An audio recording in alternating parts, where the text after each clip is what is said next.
Hello friends, welcome to Shubha computer embroidery works. నా videos చూస్తూ నన్ను ఎంకరేజ్ చేస్తున్న వారందరికీ చాలా చాలా థ్యాంక్స్ అండి.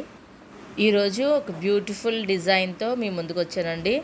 ఇది ఒక డ్రెస్ డిజైన్ చూస్తున్నారు కదా. మొత్తం ఫ్రంట్ అంతా రోజెస్తో చాలా అందంగా ఉంది. ఈ డిజైనే మనం ఇప్పుడు ఈ స్క్రీన్ మీద కనిపిస్తున్న డిజైన్ మనం చేస్తే అవుట్పుట్ అలా వచ్చిందనమాట అండి. ఈ డిజైన్ యొక్క పార్ట్స్ మనం చూసినట్లయితే స్క్రీన్ మీద చూస్తున్నారు కదా, అదొక డౌన్ పార్ట్, మధ్యలో అది hand part, left right part, అంటే 4 పార్ట్స్ కింద డిజైన్ ఇవ్వడం జరిగిందండి. లెఫ్ట్ రైట్ పార్ట్లు 2 సేమ్ ఒకలాగే ఉన్నాయి. నేనైతే ఫస్ట్ లెఫ్ట్ పార్ట్ ఒకటి సెలెక్ట్ చేసుకున్నాను. దీన్ని ఏం చేశానంటే ఫస్ట్ హోమ్లోకి వెళ్ళాలి.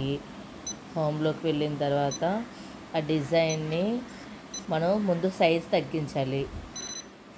సైజ్ తగ్గించిన తర్వాత డిజైన్ నేను డబల్ చేశానండి. ఎందుకలా చేశానంటే యాక్చువల్గా లెఫ్ట్ రైట్ పార్ట్లు మనం ఫోల్డర్ నుంచి తీసుకోవాలి, కానీ ఇక్కడ లెఫ్ట్ రైట్ సేమ్ ఉన్నాయండి. అందుకే నేను ఫస్ట్ ఒక పార్ట్ తీసుకున్నాను కాబట్టి హోమ్లో దాన్ని నేను 2 పార్ట్స్ కింద దాన్ని కన్వర్ట్ చేశాను. చేసి ఫ్రేమ్కి అడ్డంగా పెట్టి డిజైన్స్ని ఫస్ట్ అంటే కరెక్ట్గా సరిపోతుందా లేదా అని, ఎందుకంటే ఒకేసారి మనం ఒకే ఫ్రేమ్లో 2 పార్ట్లు వేసేద్దాం అనే మంచి ఉద్దేశంతో నేను ఇలా అడ్డంగా సెట్ చేశాను. కరెక్ట్గా సెట్ అయ్యింది. కొలతల ప్రకారం చూసుకున్నాను. నెక్ డీప్ లెంత్ కొలతలు చూసుకున్నాను. చేయాల్సిన డ్రెస్కి సేమ్ అడ్డంగా వేస్తే డిజైన్ 80కి తగ్గిస్తే కరెక్ట్గా సరిపోయిందండి. వాళ్ళు ఇచ్చిన కొలతలకి డిజైన్ని 80కి తగ్గించి ఒకే ఫ్రేమ్లో లెఫ్ట్ రైట్ పార్ట్లు కూడా మనం వేసేయచ్చని నాకు తెలిసిందండి. ఇంకా అందుకనే నేను ఒకే ఫ్రేమ్లో లెఫ్ట్ రైట్ పార్ట్లని స్టార్ట్ చేశాను. 2 డిజైన్స్ని మర్జ్ చేస్తే 2 పార్ట్స్ కూడా ఒకేలాగా స్టిచ్ అవుతుందన్నమాట. ఒకేసారి స్టిచ్ అవుతుంది. చూడండి, స్క్రీన్ మీద కనిపించినట్టుగా లెఫ్ట్ పార్ట్ రైట్ పార్ట్ కూడా 2 ఒకే ఫ్రేమ్లో నేను చేస్తున్నాను. ఫస్ట్ ఏమో గ్రీన్ లీవ్స్ వేసింది, తర్వాత ఏమో రెడ్.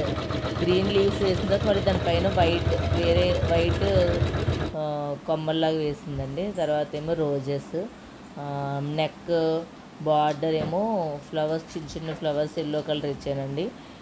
లెఫ్ట్ రైట్ కంప్లీట్ అయ్యేసరికి డిజైన్ ఇలా వచ్చింది. చాలా బాగుంది కదండి. దీనికి డౌన్ పార్ట్ కూడా వేసేస్తే అది ఇంకా బాగుంటుంది. అది కూడా ఫ్రేమ్ సెట్ చేశాను నేను.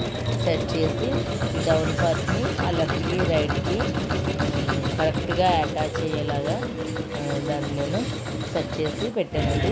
డౌన్ పార్ట్ కూడా మిషన్ వర్క్ చేసేస్తుంది. ఫస్ట్ గ్రీన్ లీవ్స్ వేస్తుంది, ఆ తర్వాత దానిపైన వైట్ కలర్లో లీవ్స్ని వేస్తుందండి. అంటే గ్రీన్కి పైన కొమ్మలు లాంటివి వేస్తుంది అనమాట. అది కూడా చాలా బాగుంది.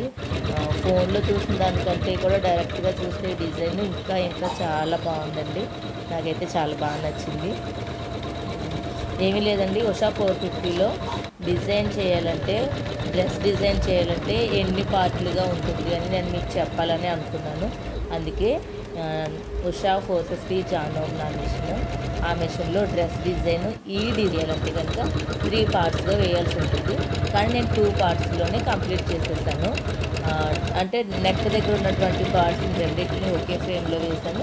ఆ రెండింటికి అటాచ్ చేస్తూ డౌన్ పార్ట్ వేసాను. మొత్తం టోటల్గా 2 పార్ట్స్లో నేను కంప్లీట్ చేసేసానండి. మీరు కూడా ఎవరైనా చేయాలి అనుకుంటే కనుక నా వీడియో చూసి నేర్చుకుని చేయండి. నేను ఉషా 450 మిషన్ తీసుకున్న బదులు ఇలా ఏ డిజైన్ ఎలా చేయాలి అని చెప్పేవాళ్ళు ఎవ్వరూ లేరండి. అప్పుడు నేను చాలా కన్ఫ్యూజ్ అయిపోయాను. అలా కన్ఫ్యూజ్ మిగతా వాళ్ళు కూడా పడకూడదన్న మంచి ఉద్దేశంతో నేను డిజైన్స్ ఎలా చేయాలి అనేసి నేను ఒక ఛానల్ క్రియేట్ చేసి అందులో నేను ఈ డిజైన్స్కి సంబంధించి వీడియోస్ పెడుతున్నానండి. నచ్చితే ప్లీజ్ లైక్ చేయండి, షేర్ చేయండి, సబ్స్క్రైబ్ చేయండి. ఎవరైనా కొత్త వాళ్ళు ఎవరైనా మెషిన్ తీసుకుంటే మీ ఫ్రెండ్ సర్కిల్లో వాళ్ళకి నా ఛానల్ని పరిచయం చేయండి. ఏదైనా డిజైన్ సంబంధించి మీకు ఏం డౌట్స్ ఉన్నా కూడా నన్ను అడగండి. కామెంట్ సెక్షన్లో మెసేజ్ పెట్టండి. నేను చదివి తప్పకుండా రిప్లై ఇస్తాను. వీడియోలో చూస్తున్నారు కదా, అక్కడ పై 2 పార్ట్స్కి డౌన్ పార్ట్ని అటాచ్ చేసినప్పుడు అక్కడ ఒక మధ్యలో ప్లస్ గుర్తులాగా వచ్చింది కదండి. దాన్ని బట్టి చేసుకోవచ్చు ఈజీగా. ఫ్రేమ్ రిమూవ్ చేసేస్తే డిజైన్ మొత్తం టోటల్గా చూడండి ఎంత బాగా కనిపిస్తుంది, ఎంత బాగుంది.